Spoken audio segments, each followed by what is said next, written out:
On va parler ici un peu des concepts fondamentaux, là, les idées qui reviennent ad vitam aeternam dans tous nos chapitres.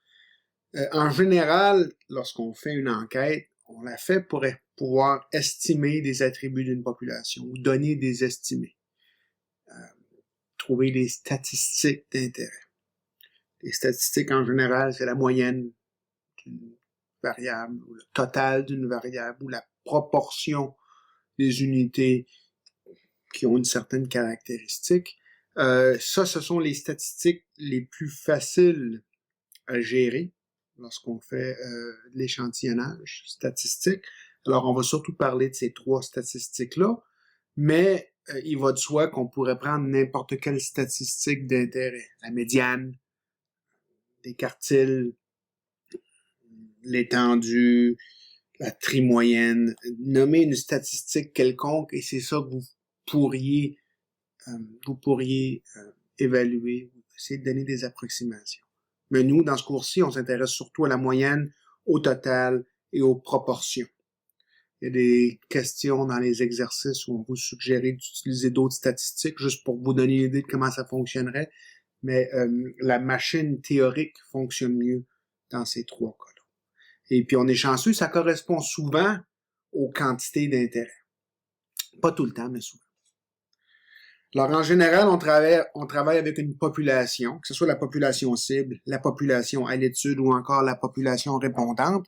Une population, ce que c'est pour nous, c'est un ensemble d'unités, un ensemble d'éléments. Fait que les membres de la collection, on les appelle des unités ou des éléments.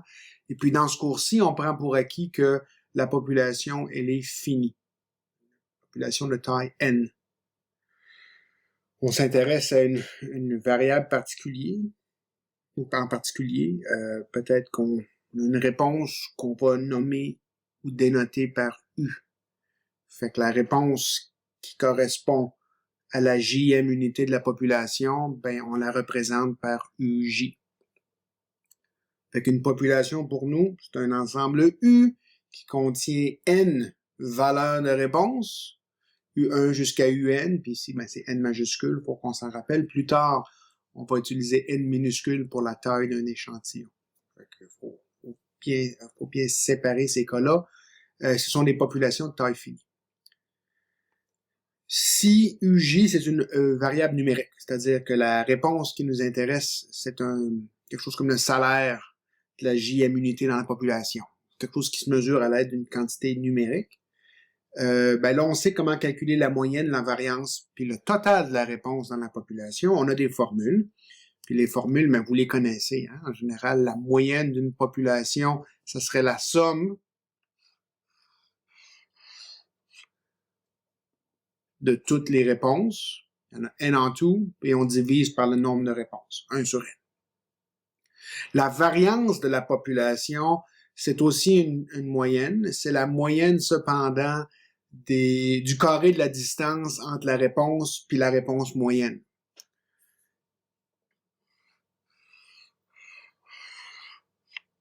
Là, vous ferez attention dans vos cours de statistiques. Vous avez peut-être vu, par exemple, qu'on calcule la variance d'un échantillon avec un dénominateur différent, N-1. On va en reparler plus tard. Le dénominateur N-1, il rentre en jeu lorsqu'on travaille avec un échantillon. Avec la population complète, puis si on a une population finie, ça fait que c'est acceptable, là. Population complète, c'est une moyenne avec le dénominateur N majuscule, la variance de la population. Et puis le total, qu'on va dénoter par taux, en général, ça c'est peut-être quelque chose que vous avez pas vu, mais c'est simple, c'est tout simplement la moyenne fois le nombre d'unités. Ou encore la somme de toutes les réponses dans la population. Si, au contraire, votre variable réponse est une variable binaire, une variable catégorique qui a seulement deux options, là, 1 ou 0, peut-être que, si on voulait l'apparier au problème du salaire, la JM unité, si elle gagne plus que 70 000 $ par année, on donne à la variable réponse UJ la valeur 1, autrement, on lui donne la valeur 0. C'est 1 ou 0 en fonction du salaire gagné, par exemple. Voilà, la proportion de la réponse dans la population, c'est encore une fois une moyenne, mais c'est la moyenne d'une variable réponse qui est différente. Même si on utilise la même notation UJ, ici le UJ, c'est une variable binaire, celle-ci c'est une variable numérique, ça ne représente pas la même chose.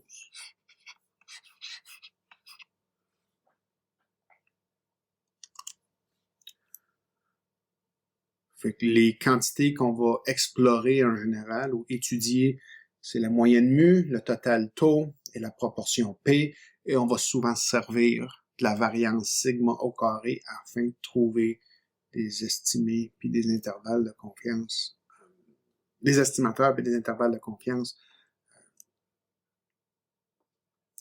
c'est ça, pour les quantités d'intérêt. Nous, en général, on n'a pas accès à toute la population.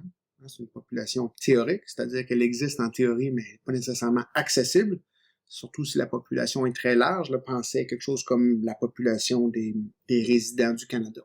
Des résidents et des résidentes du Canada, ben on parle de millions d'observations, millions d'unités. On va chercher à donner des estimés, mu, tau, sigma carré ou encore P, en servant d'un échantillon qu'on a réalisé. En général, on dénote l'échantillon par Y, et puis il contient N unités, N minuscules, et le Y, c'est un sous-ensemble de la population. Ça fait que si la population ressemble à ça, notre échantillon se retrouve ici quelque part. La relation est simple, là. En général, la taille de l'échantillon, N minuscule, est beaucoup plus petite que la taille de la population N majuscule. Puis pour n'importe quel indice entre 1 puis N minuscule, la taille de l'échantillon, ben il y a seulement un indice dans la liste des unités de la population, de sorte à ce que YI, c'est égal à UJ. Et là, faites attention, je parle pas de la valeur que YI et UJ prennent. Je parle pas des valeurs qu'ils prennent, je parle de l'unité même. Parce qu'il est très possible qu'il y ait plusieurs indices I pour lesquels la valeur réponse de l'échantillon soit la même que la valeur réponse d'un paquet d'autres unités dans la population. Right? Si vous avez une personne dans l'échantillon qui mesure 6 pieds exactement, mettons là, ben, il va y avoir plus qu'une personne dans la population qui mesure aussi 6 pieds. Ce que j'entends ici, c'est, je parle des indices, là. Les indices qui correspondent à ça. Ce que ça veut vraiment dire, c'est qu'on fait pas de l'échantillonnage avec remplacement. L'échantillonnage sans remplacement, en général. La moyenne empirique, le total empirique, la variance empirique, vous les calculez de la façon suivante.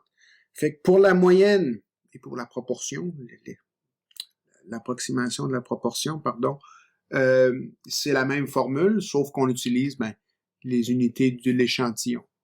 C'est la somme de toutes les valeurs réponses de l'échantillon divisé par le nombre d'unités dans l'échantillon. Et c'est la même formule pour la proportion. La proportion, c'est une moyenne quand la variable réponse, c'est une variable binaire. La variance empirique, ici, c'est ici là, que le nombre de degrés de liberté rentre en jeu. On a besoin d'estimer, ou de faire un estimé, pardon, on ne va pas dire estimer, de donner un estimé de la moyenne. Fait qu'on doit se servir de l'échantillon afin de calculer la moyenne. Ça, ce que ça fait, c'est que ça nous pénalise. On perd 1 degré de liberté. C'est pour ça qu'on a moins 1 ici, parce que pour pouvoir calculer une quantité qui correspond à la variance empirique avec notre échantillon, il faut se servir des données au moins une fois pour calculer une quantité intermédiaire, la moyenne empirique. Mais le restant de la formule, c'est la même chose. On fait la somme du carré des distances entre la réponse dans l'échantillon, puis la valeur moyenne des réponses dans l'échantillon, la moyenne empirique. Puis parce qu'on s'est servi des données pour calculer la moyenne empirique, on perd 1 degré de liberté ici. Le dénominateur, c'est n-1, ce n'est pas n. Quand on vient de faire le total, l'approximation du total. Notre estimateur du total, c'est taux chapeau. Et c'est encore une fois le produit entre le nombre d'unités dans la population. Ici, faites attention, c'est pas le nombre d'unités dans l'échantillon, c'est le nombre d'unités dans la population totale, fois notre meilleur estimateur pour la moyenne, c'est-à-dire la moyenne empirique. Puis là, si vous écrivez la formule au long, on a n majuscule fois 1 sur n fois la somme des valeurs, des variables réponses, ou des valeurs de la variable réponse dans l'échantillon. Fait que ça ressemble à ceci. Okay? Parce qu'on se rappelle, la vraie totale, c'était le nombre d'unités dans la population fois la moyenne de la population. Mais ici, on n'a pas la vraie moyenne, on a la moyenne empirique, celle qui donne une approximation de la moyenne. Fait que la forme de la formule change, c'est juste que maintenant, on se retrouve avec un estimateur.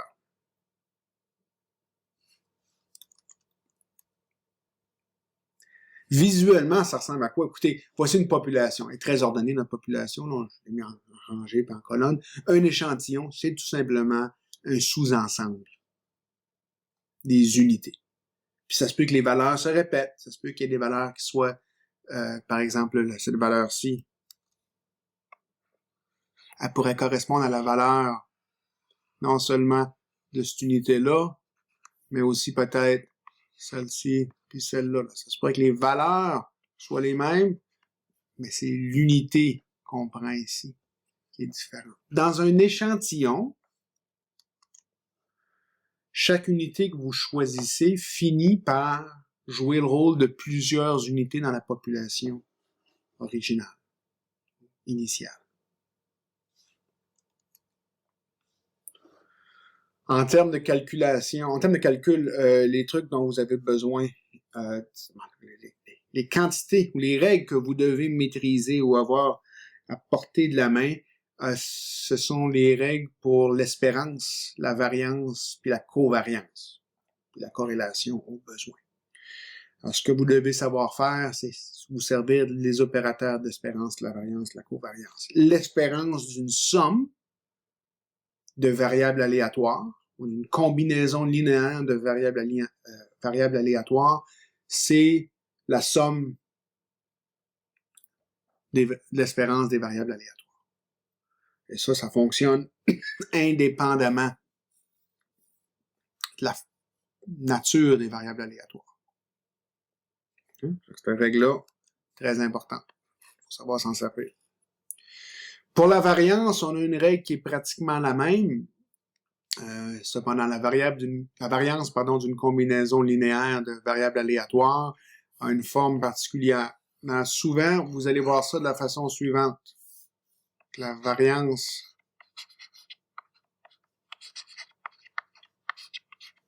d'une combinaison linéaire de variables aléatoires, c'est tout simplement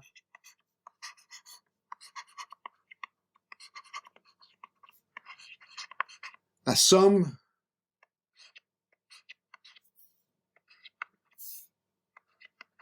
de toutes les covariances possibles avec les produits des coefficients. Mais ce que ça veut vraiment dire ici, c'est que si I est égal à J, je me retrouve dans la situation où j'ai BI au carré fois la covariance de XI et XI, puis la covariance de XI, c'est la variance de XI. Ça fait qu'on met parfois, on décompose parfois la variance d'une combinaison linéaire de variables aléatoires de la façon suivante. Là.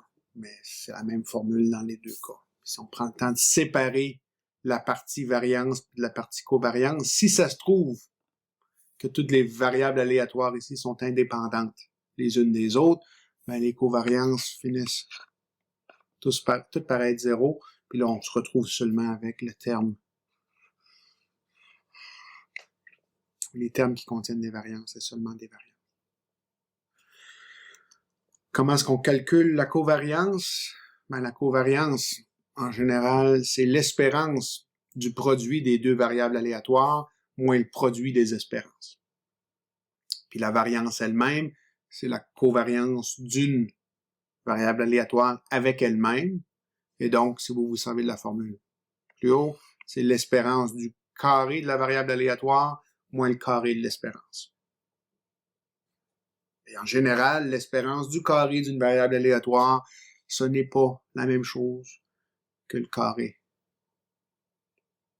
de l'espérance. Hein? Faut faire attention à ça.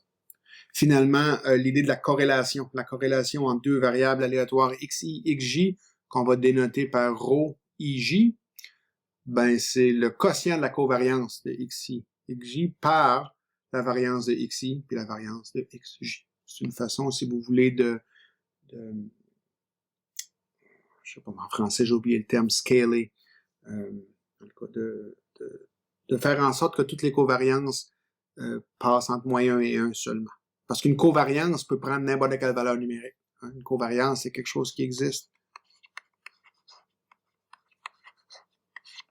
dans l'intervalle moins l'infini à l'infini.